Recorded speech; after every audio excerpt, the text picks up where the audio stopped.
심층 면접 답변 드리겠습니다. 먼저 구상형 1번에 대해 답변 드리겠습니다. 제시문에 나타난 수행평가의 문제점과 해결 방안을 연결하여 답변 드리겠습니다. 문제점 첫째로 수행평가 양이 과다하다는 문제가 발생하고 있습니다. 이는 제시문에 수행평가가 너무 많아요 라는 학생의 반응으로부터 그것을 확인할 수 있습니다. 이에 대한 해결 방안으로는 수행평가 양을 경감하는 것입니다.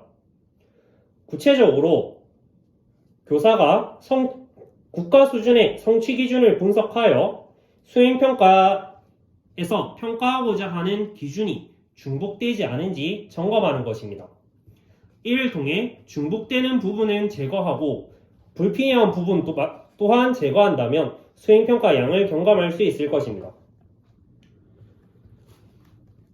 다음으로 문제점 둘째로는 과목별로 수행평가 시기가 겹치는 것이 문제입니다.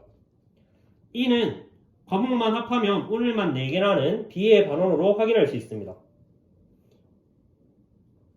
이에 대한 해결 방안으로는 동교과 협의회를 개최해 수행평가 날짜에 대해 협의하는 것입니다. 동교과 협의회를 통해 같은 학년의 여러 교과 선생님들 간 수행평가를 실시하는 일정을 조정한다면 이와 같은 문제를 해결할 수 있을 것입니다. 다음으로 수행평가 문제점 셋째로는 학생이 수행평가 필요성을 인식하지 못하는 것이 문제입니다. 시에서 이게 뭐 하는 건지 모르겠어요 라는 발언을 봤을 때 그것을 확인할 수 있습니다. 이에 대한 지도 방안으로는 수행평가 필요성에 대한 교육을 실시하는 것입니다. 학생들에게 수행평가가 선택형 시험보다 실생활 문제 해결력, 협동심을 길러주는 것, 다양한 장점들을 알게 하여 필요성을 자연스럽게 인식하도록 하게 할 수 있습니다. 이상입니다.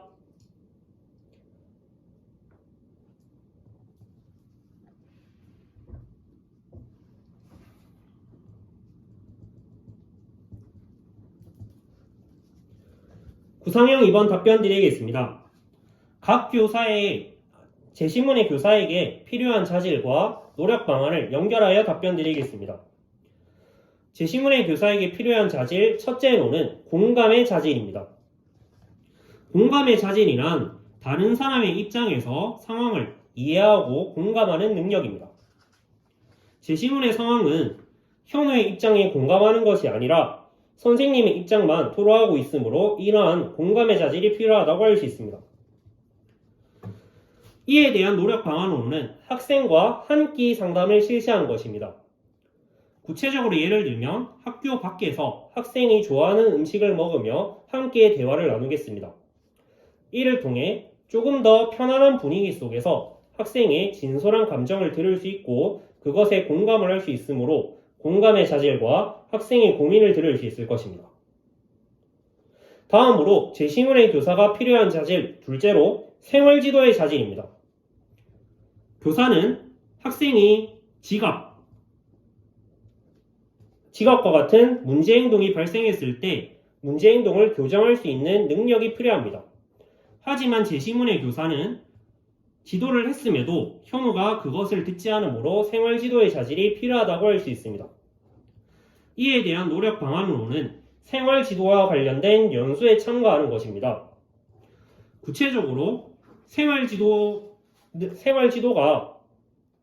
교사가 강압적으로 하는 것이 아닌 학생이 문제행동을 했을 때 그러한 것이 왜 문제인가 충분히 설명해주는 방법을 연수를 통해 익히고 시행한다면 이러한 학생을 지도하는 생활지도의 자질을 기를 수 있을 것입니다. 이상입니다.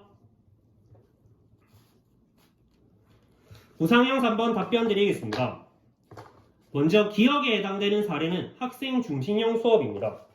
학생 중심형 수업이란 학생에게 지식을 주입하는 것이 아니라 지식을 얻을 수 있는 환경을 구축하여 스스로 지식을 습득하게 하는 것입니다. 이는 제시문의 기억에 말이 스스로 물에 먹게 하는 것과 비슷하다고 할 수 있습니다.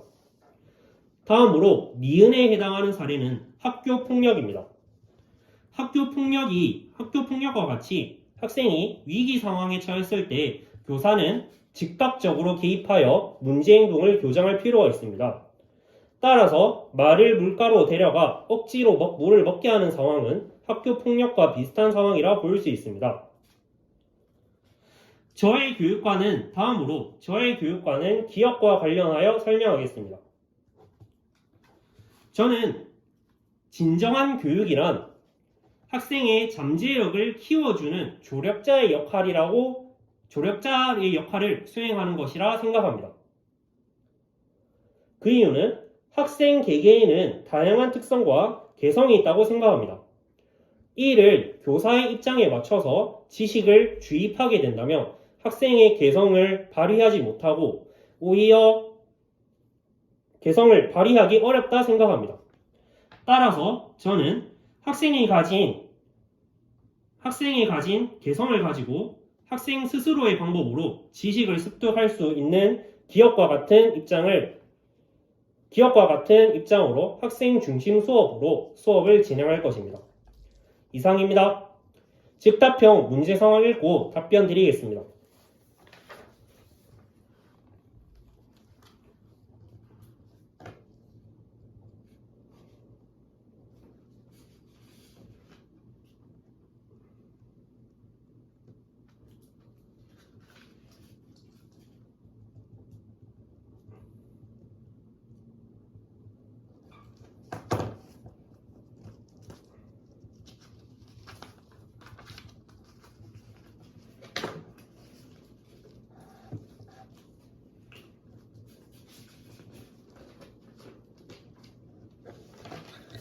즉답형 문제 답변 드리겠습니다.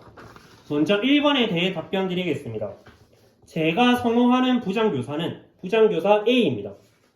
그 이유는 저는 대면적 상호작용을 중시하기 때문입니다. 대면적 상호작용이란 언어를 전달하는 것을 넘어서 표정, 몸집 등과 같은 곳에서도 의사소통이 발생한다고 생각합니다. 따라서 이러한 표정, 몸집, 비언어적 신호에도 의사소통을 효율적으로 할 수 있는 수단이 있으므로 저는 부장교사 A의 입장과 가깝습니다. 다음으로 2번에 대해 답변 드리겠습니다. 제가 선호하지 않는 부장교사 B와 갈등이 발생했을 때 저는 다음과 같이 대처하겠습니다. 첫째로 먼저 부장교사 B의 의견을 귀담아 듣겠습니다. 저는 신규 교사이고 부장교사는 경력 교사이기 때문에 부장교사님에게 배울 점이 많다고 생각합니다. 또한 메신저로 소통하는 것 또한 시공간을 넘어서 의사소통할 수 있고 그 기록이 남는다는 장점도 가지고 있다 생각합니다. 따라서 저는 부장교사 B의 의견을 귀담아 듣고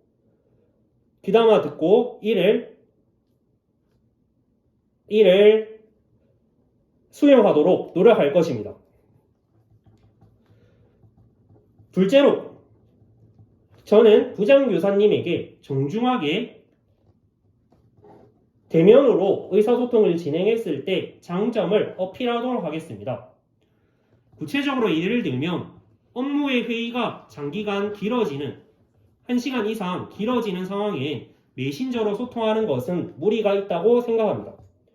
따라서 저는 대면적 상호작용의 장점인 부장교사님께 간단하게 정리하여 설명한 후 이를 반영하기 위해 노력할 것입니다. 이상입니다.